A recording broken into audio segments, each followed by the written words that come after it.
Man, oh man, the Blue Jays were extremely busy at the trade deadline, but before we talk about that kind of stuff, I'm going to do the 3 separate videos for you guys. There's going to be a whole lot of content coming out to you guys in the next hour and a half. It's going to be fun and exciting, but first, let's talk about the not so exciting part. The Blue Jays fall 4-3 to the Baltimore Orioles in 11 innings, and you can't win them all. The winning streak's over, but you won 3 of 4. You're still 18-15 on the season. You're doing okay. The offense just didn't really show up today. And that happens at times. I'm not going to blame them for it. It happens sometimes where your offense just doesn't come through. You had some clutch hits. You just didn't get the timely pitching. And that was just a tough one today. You know what? Let's break this thing down, though, real quick, all right?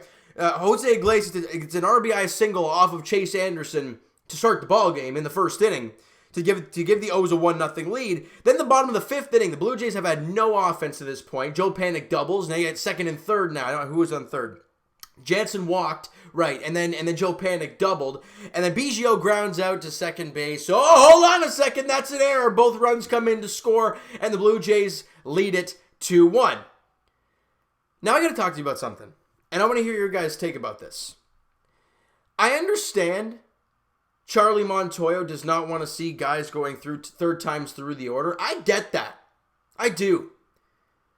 But when Chase Anderson, through 5, has gotten 12 straight outs, 12 straight, he's been dominant. He had 8 Ks in the ballgame. He was straight up awesome. He was at, 84 pitches? He threw 83 last game. It's not like he made a big jump. You know, and then Charlie decides to put Wilmer Font out there. I'm like, you have the lead. I'd give him the ball back or go to one of your leverage relievers. But instead you go to Wilmer Font, who has not been very good this season, and he gives up a single to Hanser Alberto and a double to Santander. And just like that, your lead is gone. It's a 2-2 game. I don't understand why Charlie doesn't just let his starters go a little bit. There's no babying. You're 30-something odd games into the year. Chase Anderson did pitch in the spring training. So, he didn't pitch in summer camp, obviously, but he did pitch in spring training. And I understand you want to keep his pitch count to a certain number and build him up. But he threw 83 last game. He threw 84 this game, and we always talk about, Dan Shulman was saying on the broadcast, and I totally get it. You know, I understand statistics are one thing. You know, and you look at stats, and you're like, well, third time through the order against this guy, I think. Let your eyes tell you what is happening in this game. Okay, he's done 5, he's at 84 pitches, he's gotten 12 straight out. We'll give him a short leash out there in the 6th. He goes out there, gives up a leadoff base runner, all right, we'll make a change. That's fine, give him a shot. But you don't give him the opportunity, then Font, falls apart. Gives up 2 straight hits, and your lead is gone. He had the lead, he had the win, and he deserved it, but the bullpen didn't help him today. And the Blue Jays had opportunities to score today, and like I said, it happens sometimes, people, where you're just not going to get the offense. The Blue Jays going into that 11th inning, and Gurriel gets the RBI single, but before that hit, the Blue Jays were 0 for 10 with runners in scoring position, and you're not going to win games that way. You're just not, and like I said, it's going to happen sometimes. And as I've said in all sports, whether I'm talking Raptors, whether I'm talking Leafs, whether I'm talking Blue Jays, it's not a matter of, how long your winning streak is, because those are nice. Those are fun. But it's after you lose one game, how your team responds. That shows me, and it shows everybody what type of team you are. Sorry, guys. And the Jays lost today 4-3 in 11 innings as Iglesias doubles to left field in the top of the 11th, and Brian Holiday doubles to right field, giving them a 2-run lead. The Blue Jays had a chance there in the bottom of the 11th. Gurriel singles to center field. Then Rowdy Tellez doubles, and they decided to send Gurriel home. He gets thrown out of the plate, and they lose 4-3. It was a tough way to end the ball game. Your tying run was that close. People are going to say, well, why'd you send him? Well, think about it. Danny Jansen's up next, right? Or was it Vogelback? I think it was Danny. When did Rowdy Tellez come in? Yeah, it would have been Danny Jansen up next. And do you all have... Look, I love Danny. I like how he walks and is very patient at the plate. But do you trust him to not get a run? Oh, well, okay, let's say he gets on base. Do you really trust Joe Panik to drive in a game-winning run with 2 out? No. So I would have said, I don't blame them for sending him. It's unfortunate that he got thrown out. But, hey, you win some, you lose some, right?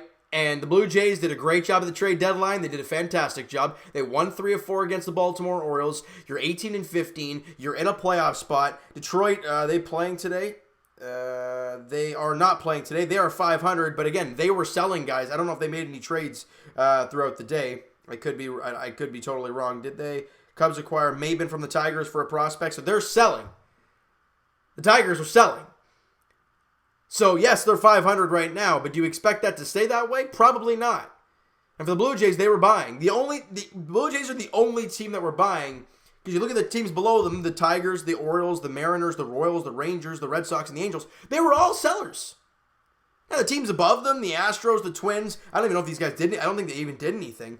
The Yankees, guys like the Yankees and Rays did nothing. So it's going to be interesting to see how this all plays out. But for the Blue Jays, they were the only team that were buyers from the teams that were below them. So, in my eyes, they have this 8th seed. And they lose the seed because they lost it. Not because the other team wins the seed. No. If the Jays lose out, that's the problem. I don't think it's going to happen. I personally believe the Blue Jays are going to make the playoffs. And with the roster that they have now, with all the acquisitions, plus the guys getting healthy, oh my goodness. This team might look very good come mid-September. This team is going to look real strong. You add Bo Bichette there. You add Nate Pearson. You add Ken Giles to the bullpen. You get Jordan Romano back. Are you kidding me? You have Romano, Ken Giles, and then you can throw, I know Bass had a tough day today, but you have him. You have Julian Merriweather, you have Thomas Hatch, who's been spectacular. There's so many guys this team has and that they can throw out there in the latter half of ball games, and it is exciting. All right, like I said, wasn't a great game today. You lost, but back on the horse tomorrow as you take on the Miami Marlins at 6:40 down in Miami. Let's get to the stats here real quickly from this game, though. Kevin Biggio, a rough day at the plate. 0 for 5, couple strikeouts, and his on-base streak ends at 21 or 22. Could be wrong. I could be totally off on that, but I think it was 21 or 22 games for Biggio. And he had a pivotal at bat there in the bottom half of the 10th inning with a guy at third, 2 out. Could have walked it off with a single. Or no, sorry, it was with 1 out. Right? And then he hit the little squibbler to shortstop, and Panik couldn't score on the play. That's tough. That is really tough. You know, I mean, you saw him after the game, you know, on the bench there. He was not pleased with himself. And hey, like I said, games like that are going to happen.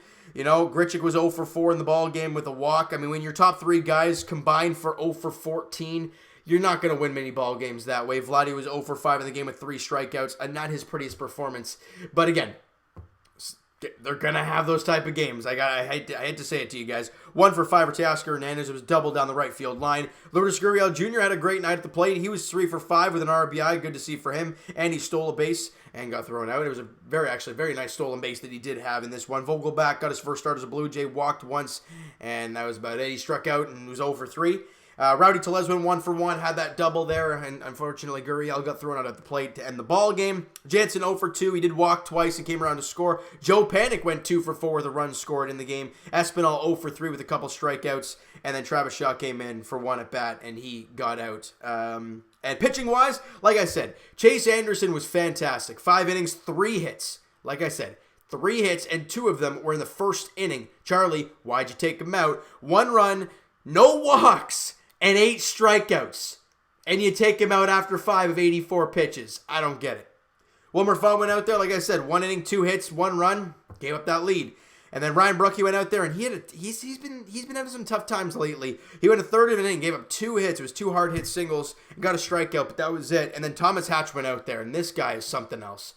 The guy can rev it up to 98. He's got movement on all his pitches. He is nasty. Went an inning and 2/3, no hits, no walks, and a strikeout. He was fantastic. Dolis went out there, gave up a hit and walked the batter, but got a strikeout and was able to have a clean inning of work. A.J. Cole found a way to get out of that 10th inning, and a really good job by A.J. Cole. Went a clean inning, no hits, no walks, and credit to Oscar Hernandez for an absolute hose in right field, gunning out, who was it running home? I could be told, Santander? No. I'm not sure who it was that he gunned out at the plate in the 10th inning to give the Jays that opportunity to come back and win, but unfortunately it was for loss because Anthony Bass went out there 1 inning, 2 hits, 2 runs. One was an earned run, obviously, because the second run was guy already on base, and then 2 strikeouts. Tough day in the office for Anthony Bass. But like I said, you win some, you lose some. There are games where even the greatest teams out there, there's going to be games where you think you're playing great, but you lose. Where am I going with that? There's some games where you think you're playing great and you crunch a team, and then another game you're like, man, who is this team? And that was really today. Even though you found a way to get to extra innings and unfortunately came around to loss, you were 0 for 10 with runners in scoring position. Ideally, a big error was a big factor in that. That was really the only runs we scored in the ball game was on an error, if you don't count the extra inning single by Gurriel. So there's that. All right, now let's move on because it was a tough game today. Let's move on. All right, now game 1 of the 2-game set against Miami Marlins down in Miami goes tomorrow evening. Elieser Hernandez on the mound for the Marlins. He's been fantastic this year. Blue Jays already saw him once this season, and I think he did a really good job against the Blue Jays the last time he saw them. 5 1/3. Oh, no, so I think he got roughed up near the end of his outing. 4 hits, 3 runs, all 3 were earned. He gave up the home run. I think it was a 3-run shot to Grichuk, maybe? I could be wrong. But again, he's had a very good season. He's had 32 strikeouts and 4 walks. He's been a very good pitcher. Not sure who's on the mound for the Blue Jays right now. It's obviously not one of the guys they just acquired because they have to go through some process, so they're not going to be pitching tomorrow, I don't think. Maybe a bullpen day? I don't know. Maybe that's why Merriweather's been sitting down and Yamaguchi hasn't been pitching because those two worked really well the last time there was a bullpen day. I don't know. 6:40, first pitch down in Miami for game 1 of the 2-game set against the Marlins. All right. So guys, that is going to do it for this one. If you enjoyed the video and did not enjoy this game because it was kind of garbage to watch, hit the like button to appreciate that. Hit the subscribe button if you guys have not already. Comment down below your thoughts on the game. Would you like, would you not like? I think the one thing you can take away from a game like this that you liked is Gurriel going 3 for 5 and Chase Anderson doing unbelievable things on the mound against the Orioles today. But negatives, there's quite a few. Let me know in the comments below what you guys thought about the game and the video. All right, Twitter is down below for myself. Follow up, send me a DM, do all that great stuff. Also, the Instagram link is down in the description. So if you have not followed up the Instagram page already, please go do so. And I will talk to you guys. Raptors edition, it'll be tomorrow evening, 5:30 tip-off down there in the bubble. Raps Celtics game 2 of round 2 of the NBA playoffs. Raptors looking to erase that game 1 woe and kind of get back to work and get in the win column and even up the series to 1 game apiece. As for the Blue Jays, now, I will talk to you guys tomorrow, Blue Jays edition, as they take on the Miami Marlins. Elieser Hernandez on the mound for the Miami Marlins, and I'm guessing it's a bullpen day for the Blue Jays. 6:40 first pitch down there in Miami, at Marlins Park. But before I talk to you then, I will talk to you guys very shortly. 3 videos. Blue Jays acquire Robbie Ray, Ross Stripling, and Jonathan VR. I am loving this trade deadline for the Toronto Blue Jays, and I'll explain to you why very shortly. All right? So thank you guys so much for listening and watching. Hope you guys enjoyed the video. Talk to you guys then.